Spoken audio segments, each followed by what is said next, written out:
नमस्ते एवरीवन। देखो बच्चों, पिछली क्लास में अपन ने यूनिट फर्स्ट को कंप्लीट कर लिया था।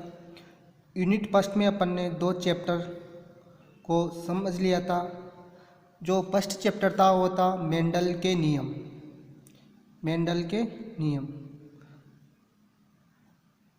और चैप्टर जो सेकंड था वो आनुवांशिक विभिन्नताएं। तो इन दोनों चैप्टर को अपन ने एक वीडियो के अंदर ही कंप्लीट कर लिया था, यानी कि यूनिट फर्स्ट को पूरा कंप्लीट कर लिया। अब इसके बाद अपन अगली यूनिट स्टार्ट करेंगे, यूनिट सेकंड में चैप्टर फर्स्ट स्टार्ट करेंगे और चैप्टर फर्स्ट का नाम होगा जीन विनिमय,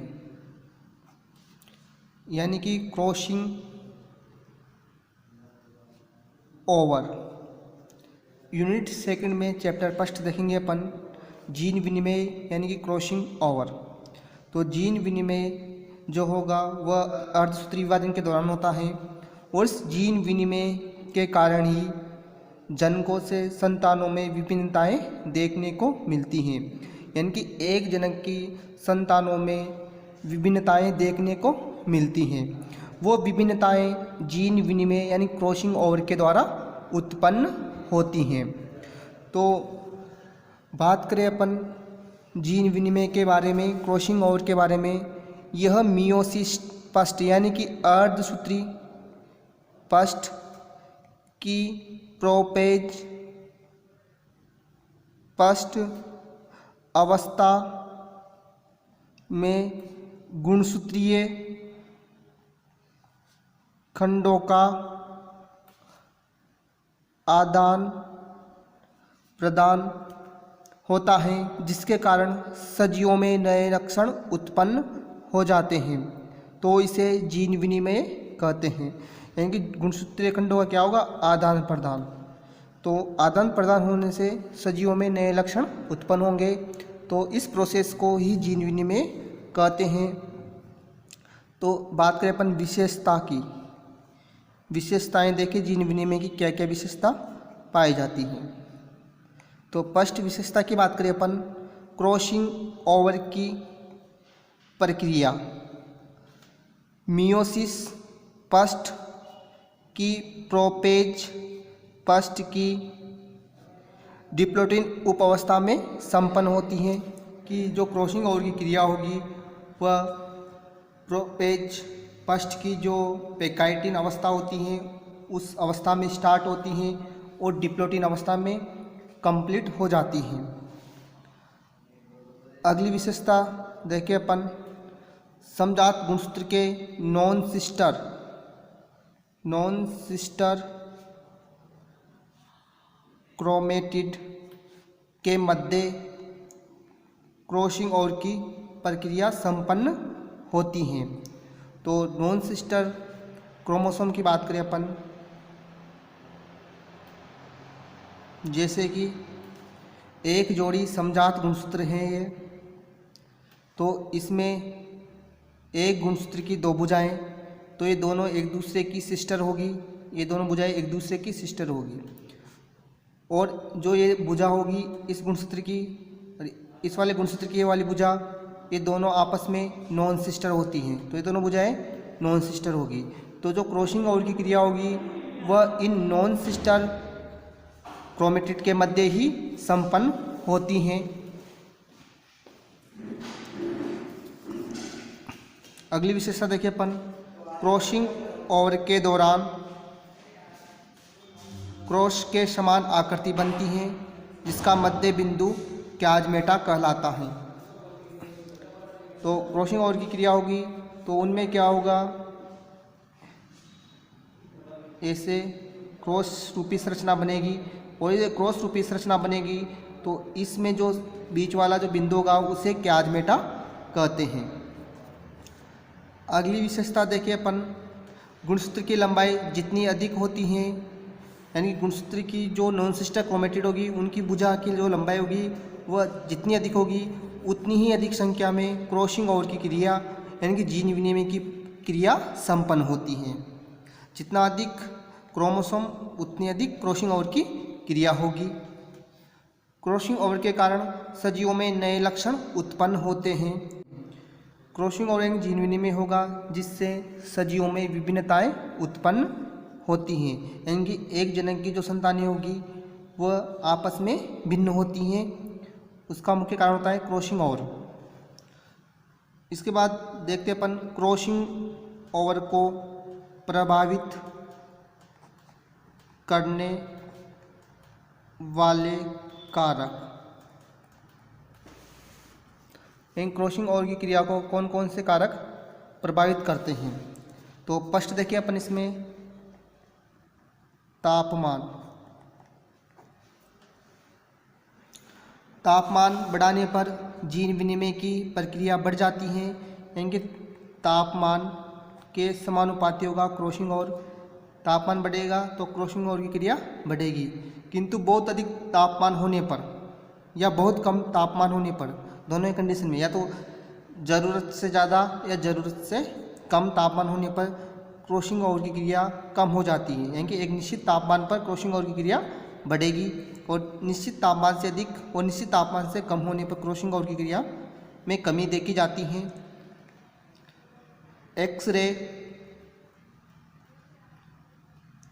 एक्सरे आपतित करने पर क्रॉसिंग ओवर की क्रिया बढ़ जाती है, यानी कि एक्सरे को जैसे ही डाला जाएगा तो क्रॉसिंग ओवर की क्रिया बढ़ जाएगी। अगली विशेषता देखिए गुणसूत्रों की लंबाई। गुणसूत्रों की लंबाई। गुणसूत्रों की लंबाई बढ़ाने पर क्रॉसिंग ओवर की प्रक्रिया बढ़ जाती है, जिसके कारण अधिक क्रॉस के समान आकृति बनती है। तो जितना अधिक गुणसूत्र होगा उतनी अधिक क्रॉसिंग ओवर की क्रिया होगी और अधिक क्याजमेटा का निर्माण होगा, क्योंकि क्रॉसिंग ओवर की क्रिया के दौरान क्याजमेटा बनते हैं। क्याजमेटा बनेंगे तो जैसे भुजा की लंबाई जितनी अधिक होगी तो उतनी अधिक क्याजमेटा का निर्माण होगा। अगली विशेषता देखिए गुणसूत्रों के विशिष्ट स्थल। गुणसूत्रों के विशिष्ट स्थल।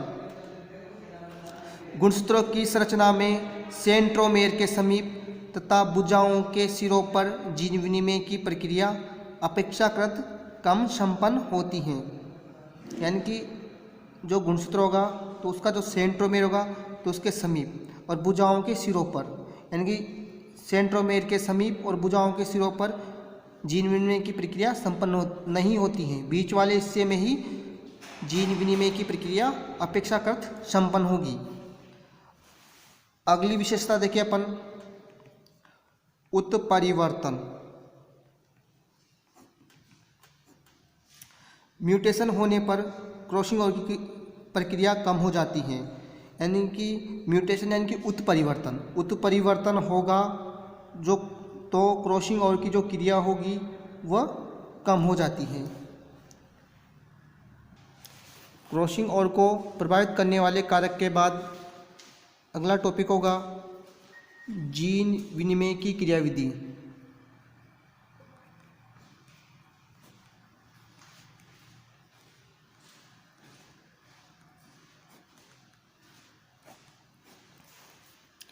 तो जीन विनिमय की क्रियाविधि जो होगी तो यह क्रिया अर्धसूत्री पष्ठ विभाजन की जो अवस्थाएं होती हैं, तो इसकी जो अर्धसूत्री पष्ठ विभाजन की अवस्था होगी प्रोपेज पष्ठ, जैसा कि अपन ने थर्ड बुक में कोशिका विभाजन यानी कि जीन विनिमय को वहाँ पे डिस्कस भी किया था, पढ़ा भी था। तो कोशिका विभाजन वाले टॉपिक को एक बार देखना आप, तो वहाँ से पता चलेगा आपको कि अर्धसूत्री जो विभाजन होगा वो दो अवस्थाओं में बटा हुआ होता है, फर्स्ट और सेकंड। और जो फर्स्ट होगा उस फर्स्ट की प्रोपेज जो फर्स्ट अवस्था होती हैं वह 5 उप अवस्थाओं में बटी हुई होती हैं। 5 उप अवस्थाएँ कौन सी होगी देखिए अपन, लेप्टोटीन, जाइगोटीन, ये सब अवस्थाएं आपको बता रखी हैं कोशिका विभाजन के दौरान। पेकाइटिन, डिप्लोटिन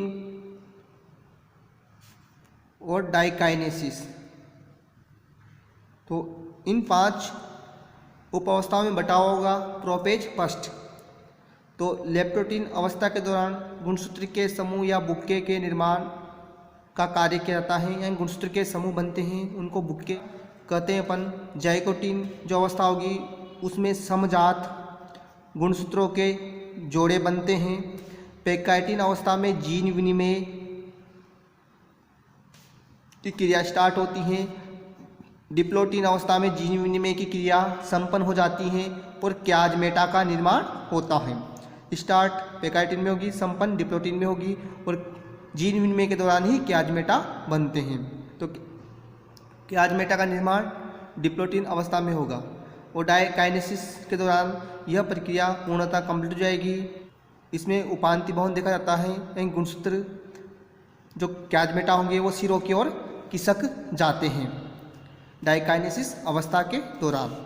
तो इस प्रकार प्रोपेज फर्स्ट जो होगी वो 5 उपावस्थाओं में बटी हुई होती हैं।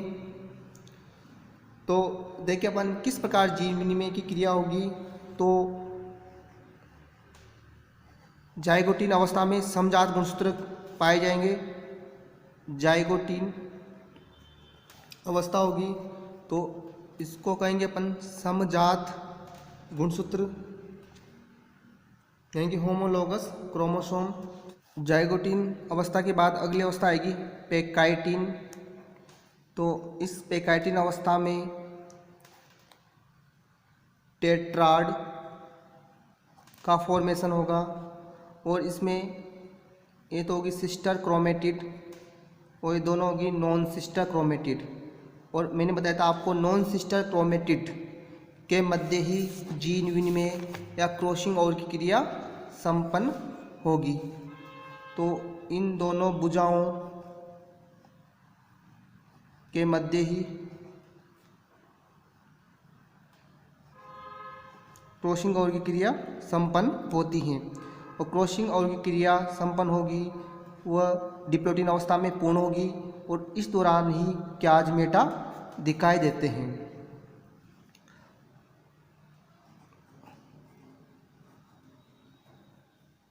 तो इस प्रकार तो इसमें इनको डिफाइन करने के लिए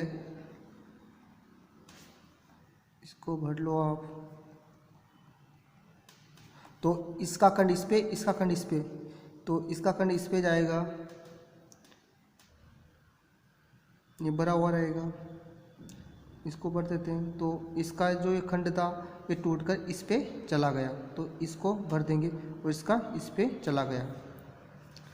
तो इस प्रकार इस जीनों का आदान प्रदान हुआ तो इसका जीन विनिमय यानी क्रॉसिंग ओवर की क्रिया संपन्न होती है। इसके बाद देखेंगे अपन types of crossing over. Types of crossing over. तो फर्स्ट टाइप की बात करें अपन तो देखेंगे वह क्याजमेटा के आधार पर। क्याजमेटा के आधार पर तो फर्स्ट देखेंगे अपन सिंगल क्रॉसिंग ओवर। जब क्रॉसिंग ओवर की प्रक्रिया में एक क्याजमेटा का निर्माण होता है तो इसे सिंगल क्रॉसिंग ओवर कहते हैं। तो देखिए अपन इसमें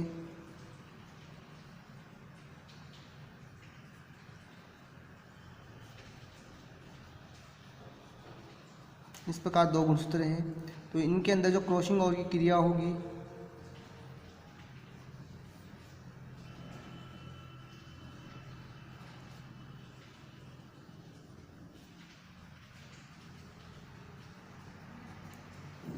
तो एक क्रॉसिंग ओवर का निर्माण होगा, यानी एक बार जीन विनिमय होगा तो सिंगल क्रॉसिंग ओवर होगा तो एक क्याजमेटा का फॉर्मेशन होगा।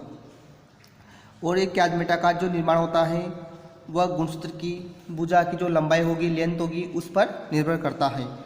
भुजा की लेंथ जितनी अधिक होगी तो क्याजमेटा का निर्माण भी उतना ही ज़्यादा होता है।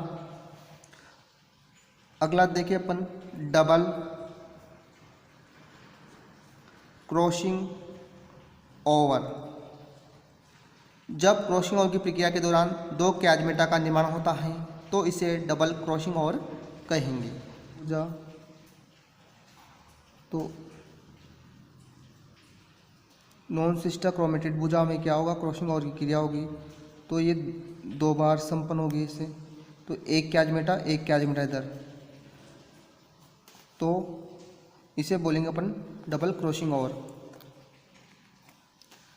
अगला देखिए अपन मल्टीपल क्रॉसिंग ओवर। तो मल्टीपल जो क्रॉसिंग ओवर की क्रिया होगी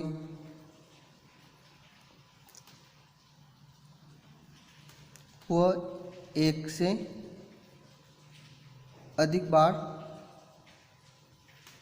इस प्रकार से संपन्न होगी, यानी कि एक से अधिक बार क्याजमेटा का निर्माण होता है।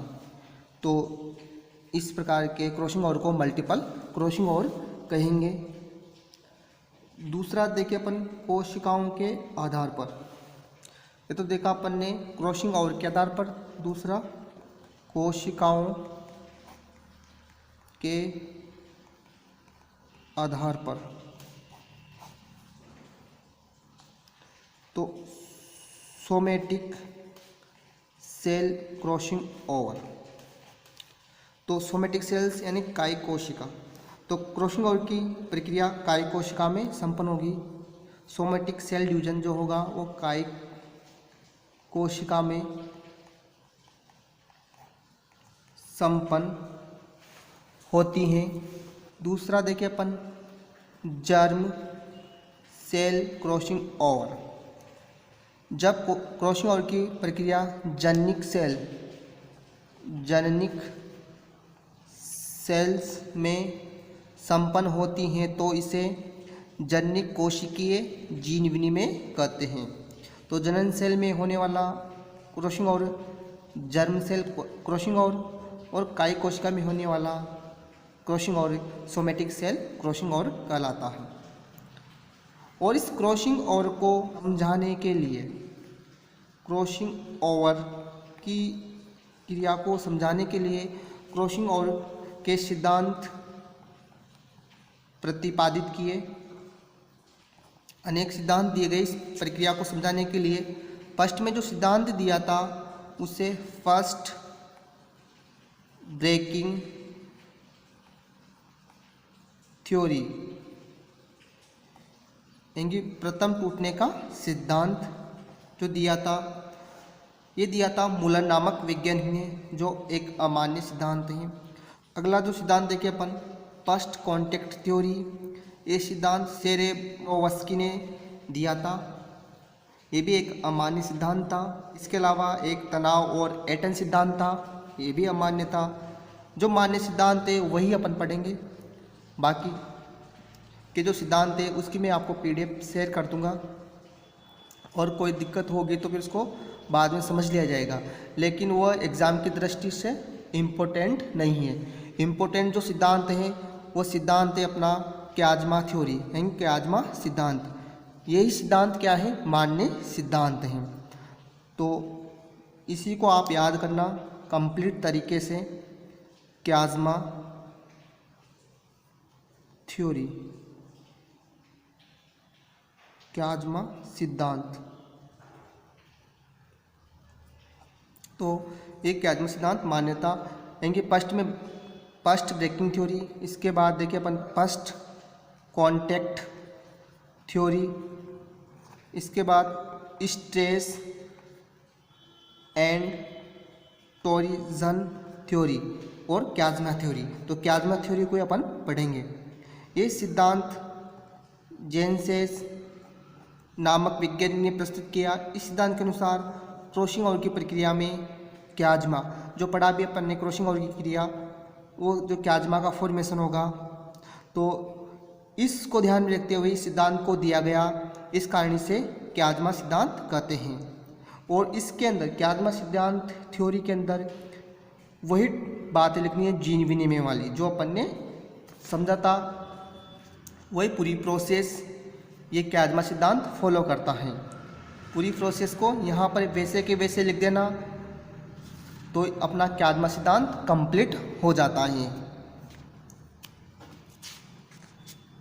इसके बाद अपन बात करेंगे क्रॉसिंग ओवर का महत्व, इम्पोर्टेंस ऑफ क्रॉसिंग ओवर। क्या महत्व है क्रॉसिंग ओवर की क्रिया का।